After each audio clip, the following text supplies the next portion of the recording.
O Campeonato Brasileiro pode ser decidido domingo. Só depende do Fluminense e de um tropeço do Atlético Mineiro em São Januário. Com o time titular definido, o Fluminense vai poder comemorar o título 3 rodadas antes do final da competição.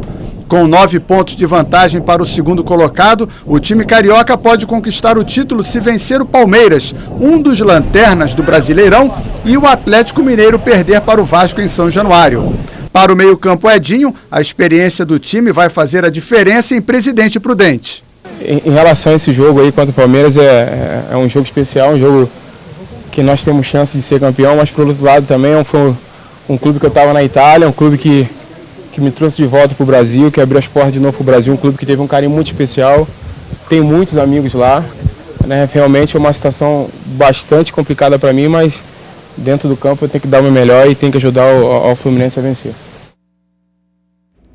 Sérgio de Bocage, boa tarde. Boa tarde. Quais são as chances reais de o Fluminense já ser campeão contra o Palmeiras? Bom, boa tarde a todos. A chance, na verdade, não depende apenas de Fluminense e Atlético Mineiro, porque tem o Grêmio na disputa. Se o Fluminense só empatar com o Palmeiras, o Grêmio ainda pode evitar que o Fluminense seja campeão já nesse próximo final de semana. Sinceramente, como residente do Rio de Janeiro, eu gostaria muito que o Fluminense não fosse campeão nesse domingo. E eu explico. O Fluminense vai jogar em Presidente Prudente, ameaçado inclusive pela torcida do Palmeiras, e no outro final de semana joga no Engenhão contra o Cruzeiro.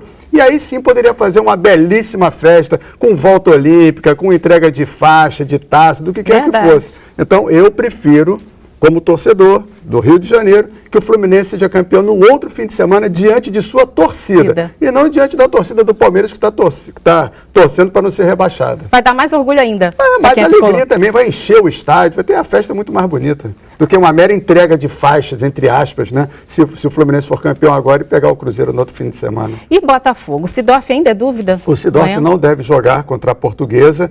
Para o Botafogo, o jogo já não tem tanta importância assim, porque está distante de uma briga pelo G4, ainda mais agora que o Internacional manteve na Justiça os pontos que ele ganhou do Palmeiras, então o Botafogo fica um pouquinho mais distante. Então o Sidorf não deve jogar, um jogo que tem mais interesse sim para a Portuguesa. Mas o Botafogo mesmo assim mantém seu favoritismo. E Botafogo ainda? Será que ele perde o Bruno Mendes? Que história é essa? Pois é, uma história complicada que surgiu ontem, né? O Bruno Mendes, ele tinha um passe vinculado ao ex-zagueiro Andrei, que tinha um processo contra o Guarani de Campinas. E aí o Guarani vendeu os direitos econômicos do Andrei para um grupo de empresários que repassou para o Macaé e depois para o Botafogo. E o Andrei agora ganhou na Justiça. Ele tinha que ter recebido mais de R$500 mil. A Justiça já comunicou ao Guarani, já comunicou à CBF, e o jogador tem de ser retirado do bid e perder o direito de atuar pelo Botafogo. Pode ser que aconteça isso ainda hoje e o Botafogo fique sem o seu artilheiro de última hora. Que está jogando muito bem. Que está jogando muito bem e que deve continuar, inclusive, ano que vem no Botafogo. Mas de uma hora para outra ele pode perder o jogador, inclusive esse direito. O Guarani tem de pagar ao Andrei para que o processo seja todo repetido e o jogador continue no Botafogo. Novelinha, né? Novelinha, que nem a eleição do Flamengo. Eleição do Flamengo. Eleição do Flamengo, que já tem um novo candidato. Eduardo Bandeira de Melo deve ser o sucessor do Valim Vasconcelos na chapa que ontem teve o Valim impugnado. A candidatura dele não foi impugnada, a dele, mas não a da chapa. Então, o Eduardo Bandeira de Melo, que foi funcionário do BNDES, deve ser o candidato à presidência com o João Henrique Arias como vice-presidente. A chapa está tentando o Zico ainda.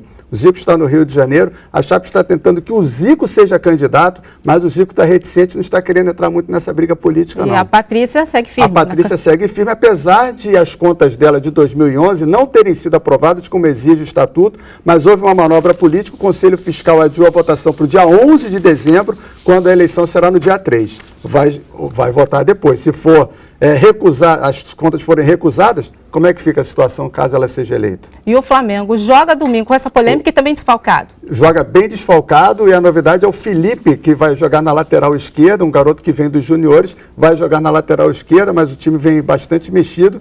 Contra o Náutico, no Estádio dos Aflitos, é um jogo difícil. Se o Flamengo trouxer um pontinho, tá bom. E a decisão do STJD? Pois é, essa decisão, o Palmeiras tinha perdido de 2-1 só. Agora tomou de 9-0. Era melhor ter tomado de 2-1. E ainda mais porque, com um gol de mão, acho que foi corretíssimo a STJD nesse julgamento. Obrigada pela sua participação no Repórter Rio. Boa tarde, bom final de semana para todos. Para você também. Muito obrigado.